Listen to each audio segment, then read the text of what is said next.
Walę wodospit, palę hemola. Latam ućpany jak mefedroniarz. Ten hemol to kurwa serio jest mocarz.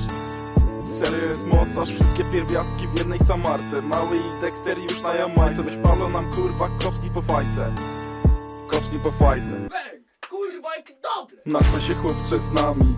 Upierdolimy się 3 wiadrami. Nie żadnymi naturalami, tylko czystymi hemolami. Domestos Haze jest mój ulubiony. Latam po nim tak bardzo skurwiony. I łański bagniak też się nada. 13 ścieg, żegnam się, kurwa nara.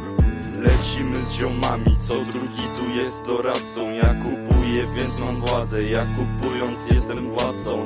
Królem Polski na banknocie za niedługo będzie Pablo.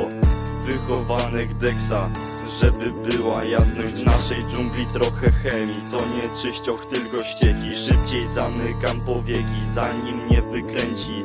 Potem zażywamy leki, wypalamy i pijemy setki. Tak właśnie wjeżdża Sokolow, to był jebany hemolow. Możesz sobie szczekać dalej, mam wyjebane z ziomalem. Robimy następny kawałek, nie biorę połowy, ja biorę se cały. Upalę hemolem się nienaturalem. W aucie od typa odbieram jaranie. Kolejne cyferki wyświetlam na wadze. Kolejne cyferki zrobione na trawie.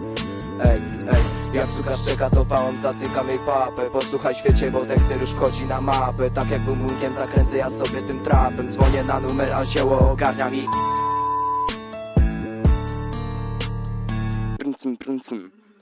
Ansen. Dziękuję.